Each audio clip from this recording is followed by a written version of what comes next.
Okay, hi everyone. As I promised, I'm doing a cage tour of my Syrian hamster Pebble's cage tour. This is a brand new Savic Rodi Cavia cage, and as you can see, it's quite large. It's a similar size to the pink Zuzone that I put her in initially. So I'll just show you what it's like with the lid off. I've just cleaned it out and so it's like, and then I'll show you what it's like with her inside and the lid on. I've tried to make my cages as kind of natural as possible. I mean, I've obviously got plastic things in it, but I'm kind of doing my best here anyway. So the what I use is Megazorb as a base. I buy Megazorb locally at a farm store, and it costs me £8 for a sack, so I recently bought two, and if you're interested to see what the Megazorb packaging looks like, it's this big sack here. I'm using this for the guinea pigs, and as I said, I bought it locally, so I can't really recommend where you buy it, but I bought it from a sort of a store where you buy horse feed and horse bedding and such like, because it is actually a horse bedding. It's made from wood pulp. It's relatively similar to Carefresh, but I don't think it's as soft, and it has got it's not got an odour, but I find that, you know, it's not a smell that I particularly like, but it's a good substrate rather than sawdust if you're not into using sawdust. So at this end, what I've done is I've kind of separated this off with the wooden bridge that I have for her. The wooden bridge is supposed to hang from the bars, but I find that she just uses it to climb up there and chew on the bars and try and escape. And if you'll notice in this side, I've actually got play sand. You'll have seen that I bought play sand from Tesco's. I got it in another haul. If you look back on my hauls, I'm sure you'll find it. And it was just the Tesco Out Here play sand.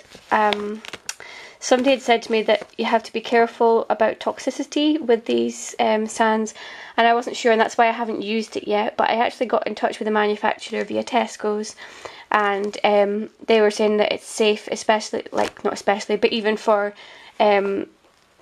little children, which is obviously why it says in the packaging, ideal for children's sandpits and play tables.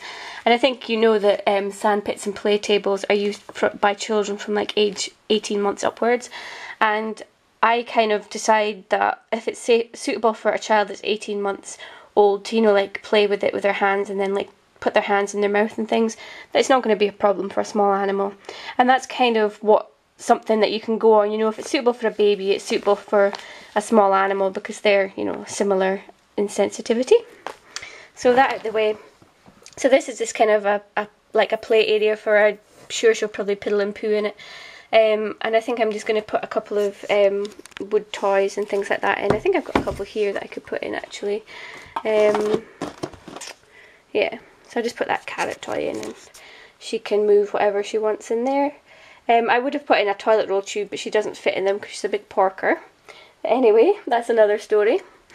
Yeah, so then I've got this wooden log that she can go under if she can fit, and on top and chew and stuff. I got her a silent spinner wheel, but it is actually a tiny bit small for her, I think. This is the Syrian hamster sized one. I can't remember the size, but whatever. It's made for a Syrian hamster, but as I said, she's quite big, so I think it is too small for her, so I'm going to be on the lookout for another wheel. Behind there, she's got a tube. It's not actually a toilet roll tube, even though it looks like one. It used to be green and orange. I think you've seen it in my other videos. It had like the large guinea pig ones. It's from Pets at Home, and she's pulled off the colour paper and she uses it in her nest. So then I've got her little green Igloo. I actually bought this on eBay for probably about £4 or £5, and she really loves her Igloo. And then inside it, she's just got the paper flake bedding that you can get in Wilkinson's. I bought this last year sometime off the Wilkinson's website, that's why I've still got some left. So that's what she's got to make her bedding with. And then behind there, I got her little corner toilet that she currently seems to use to store her food in. And she also pees in it, so I'm not sure if she eats that, but I take the food out every day anyway, in case she's piddled on it. So that's basically what her cage looks like today, with the lid off. There's nothing too exciting. Oh, and you'll notice that I don't actually give her a food bowl. I actually scatter feed. And what I mean by scatter feed is taking their amount of food. She gets a tablespoon a day. and instead of putting it in a bowl, actually kind of scattering it around the cage. And what this does is it actually acts as a form of entertainment. You'll see it's up here, it's on her bed, and down here. Yeah, as I was saying, it acts as a form of not just entertainment, but this is in the wild. Nobody's giving them a bowl of food or anything like that, so it actually allows them to act more like naturally, basically, like a normal animal, and to go hunting for their food and scavenging and just a kind of natural foraging behaviour. So if you haven't tried that with your hamster, I do recommend that. Another reason why I'm doing it is what she does is she goes around the entire cage and she fills her pouches with every single piece of food, and you know, goes and stores it away.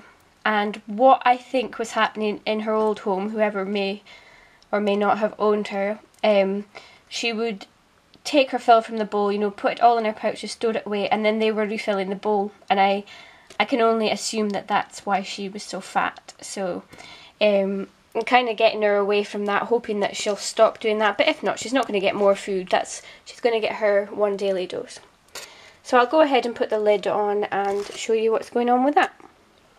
Okay, so I've gone ahead and put the lid of the cage on, and I actually added in her lounging lugs there as a little bridge over from the Megazorb into the sand. And what I forgot to mention was I actually have made the Megazorb thicker at this side of the cage because she likes to burrow and dig, so it's kind of like, it's like going up a hill basically.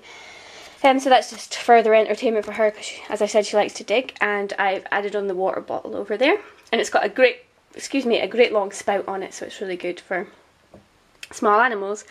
And I was talking in the last video about how I was going to have to mesh the lid. I'll have to do something about that. And I have done that. She can actually get through the bars. We sat and watched her do it. We knew it was going to happen. So I bought this kind of netting to go on here. Okay, so this is the mesh that I got. It's called Gutter Guard, and normally it's used to keep leaves and things from going into your gutter and ruining it. I think I bought it in Pound World. If I didn't buy it in Pound World, I bought it in Home Bargains, but you can look in places like that.